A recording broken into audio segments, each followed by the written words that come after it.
Hi everyone, welcome back to the Med Student Notes. Let's continue our discussion on hypersensitivity, and today we will be talking about hypersensitivity type 2. Now, without further ado, let's get into it. This is a little more complex than type 1, so I'm going to address it in a few questions. Let's first see what essentially happens in hypersensitivity type 2. In this, autoantibodies tag other cells in our bodies. These tagged cells are recognized by neutrophils and macrophages, and they destroy these tagged cells, which could be RBCs or platelets in diseases like autoimmune hemolytic anemia and immune thrombocytopenia. An autoantibody reacts against your own body. But what do I mean by tagging? By tagging, I mean this autoantibody just goes and it sits on an RBC or a platelet. It's like an identity card for that RBC or platelet that it's been tagged, that it's different. So, how do these autoantibodies form? This can happen in three ways, and I'm going to give you a quick review of that. The first thing is failure of self tolerance. Now, in the beginning, when our body is churning out B cells and T cells from the bone marrow and from the thymus, these cells go through a very thorough manufacturing process where they are made to attack foreign cells, right? They are made to attack foreign cells or pathogens that invade our body. But in the process, in every process that ever takes place, there are bound to be mistakes, right? So, some cells are formed which react against our own body. They shouldn't, but they do. So, in this process itself, the B cells and T cells, which attack the cells of your own body, which are called as self reactive cells, these in the process itself are recognized and eliminated. But sometimes a mistake happens. When these self reactive B cells and T cells are allowed to live, and when such B cells give rise to antibodies that attack cells of your own body, not pathogens, not foreign invaders, but your own cells, then they are called autoantibodies. Now, the process where your immune cells, where your B and T cells don't attack your own body is called self tolerance, right? You tolerate the cells of your own body. When this self tolerance fails, autoantibodies form. And when autoantibodies form, they go and they tag your RBCs or your platelets. These are the autoantibodies. This is the FC or constant end. This is the FAB or variable end, right? And this is how our cells get tagged. Kind of like wearing absurd accessories or something to get recognized. And in that way, your neutrophils and your macrophages will go and recognize these tagged cells and destroy them. Another way where these autoantibodies can come from is through molecular mimicry. Now, I'm sure you all remember how rheumatic fever happens, right? Your body tries to form antibodies against streptococcal antigens when you get a strep infection. But these antibodies, some of them mistake your cardiac cells for these streptococcal antigens. There is some structural similarity between streptococcal antigen and cardiac cells, which causes the antigens formed against streptococcal antigens to cross react with cardiac cells. Here, essentially, what is happening is these cardiac cells and these streptococcal antigen substances are mimicking each other, right? So it is called molecular mimicry. And these act as autoantibodies. The third way is drug induced. Now, some drugs can enter our body and they themselves attach to the cells. Now, the RBC or platelet on which this drug is attached to, these are called haptens, by the way. When these get attached, your immune system recognizes it as a completely different cell. It's not going to think, oh, this is my old buddy, the red blood cell, with some weird dude on top. No, it's going to think, wait, who is this new person in the body? I'm going to attack. And so that's how drug induced, hapten induced tagging also takes place. So we have discussed what exactly happens. Where do these protagonists of hypersensitivity type 2 come from? And let's go and check out what happens after these antibodies bind. Now, autoantibody has formed. We've discussed that. Autoantibody has formed. Autoantibody has attached itself.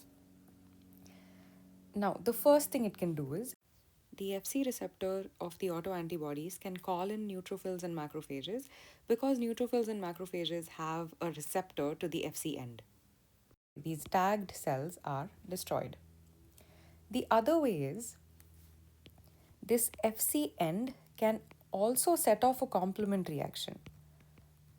It sets off a complement reaction to the extent where C3b forms, and C3b also attaches itself onto the cell. C3b functions as an opsonin, and opsonin also helps in identifying these cells. When C3b is on here, the macrophage will recognize this platelet because it also has a C3b receptor. So when the macrophage recognizes this opsonin or the C3b, that will also facilitate engulfment and phagocytosis of the platelet. Now, as an example, to discuss a disease like autoimmune hemolytic anemia, IgG antibodies, these autoantibodies, IgG antibodies go and tag RBCs. And these tagged RBCs are recognized and destroyed in the spleen. Because the spleen has plenty of macrophages and immune cells, right? So it gets destroyed, so we call it extravascular hemolysis. This can also, so there's a warm kind and a cold kind. In the warm kind, this happens at body temperatures, and the splenic macrophages basically keep biting at these particular RBCs, right? So they end up forming spherocytes there. So you want to remember that warm autoimmune hemolytic anemia, you would see spherocytes on blood smear. And secondly, in immune thrombocytopenia. In immune thrombocytopenia as well, IgG will go tag your platelets, and these platelets will be destroyed by splenic macrophages. So now we have gone through one kind of hypersensitivity type 2, which is opsonization and phagocytosis. Let us move on to complement mediated. Okay, let me just extend this quickly. Let's talk about complement mediated. Now, in complement mediated as well, what happens is your blood cell does get tagged by an autoantibody. The Fc end of the antibody here, in this case, however, it extends past C3b. It progresses all the way. The classic complement gets activated and it continues forming all the way in that cascade until your C5 to C9 form a membrane attack complex. Now, this membrane attack complex will go and attack your tagged cell. How will it do that? It will form pores in the cell here. And when it forms pores in the cell here, osmotic balance and membrane integrity, both of them get damaged. And surrounding water rushes in, essentially killing the cell. So here, lysis happens. Notice that in opsonization and phagocytosis happens where your macrophages or neutrophils, they eat up the cell, they engulf the cell and eat them up. That is phagocytosis. Here, your membrane attack complex is forming pores in the cell and destroying the cell and causing its lysis. Cells are being killed in both cases, but the manner and the mechanism is different, and that is significant. Also, in these cases, especially in this hemolytic anemia, the warm kind and ITP here, we're talking about splenic macrophages and immune cells recognizing and causing phagocytosis in the spleen. And we spoke about how that was extravascular hemolysis, right? Because it's happening in the spleen. But usually in this case, This whole thing happens in the circulation itself. Your complement is activated, MAC is formed, your RBCs are destroyed. You don't need to be in the spleen for that particularly. So, here, what you often see is intravascular hemolysis. The differences between intravascular and extravascular hemolysis and how they manifest can be a different video, but for now, this is something that you can understand. What are some examples of complement mediated hypersensitivity?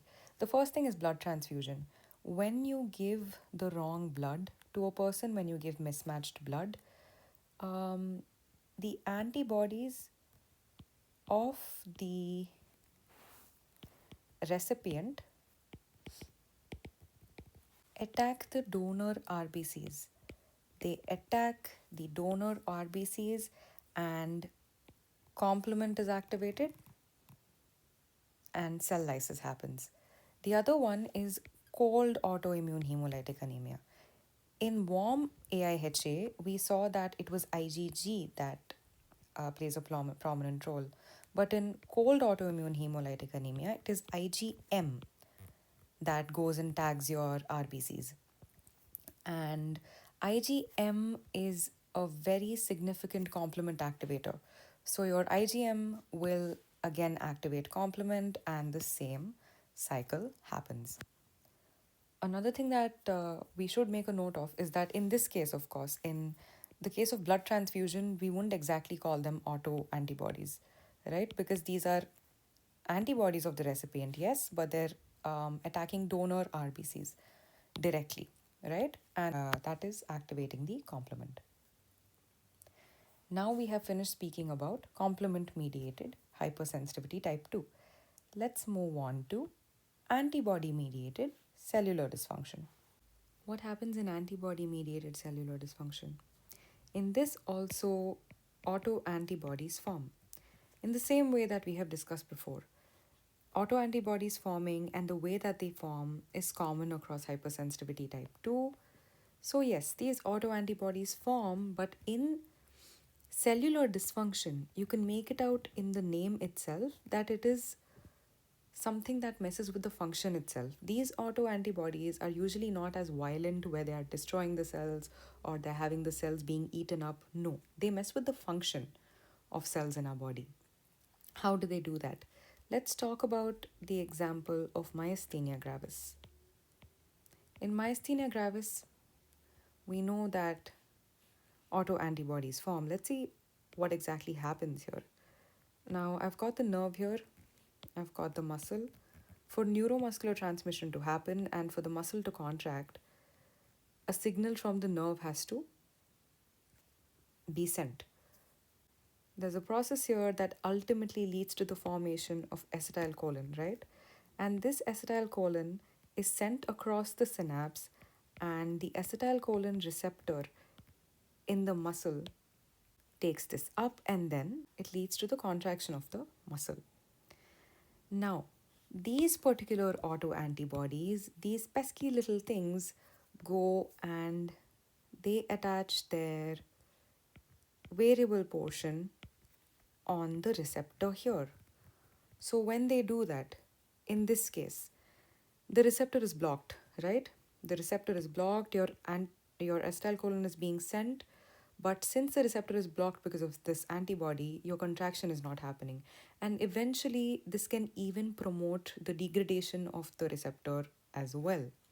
So these autoantibodies are messing with the function of the cells here by blocking it. Another way where antibody-mediated cellular dysfunction happens is in Graves' disease. In Graves' disease, autoantibodies form, and these autoantibodies, they actually stimulate the TSH receptor. They stimulate the TSH receptor on the thyroid gland. Right, sorry, this is such a bad picture of the thyroid gland.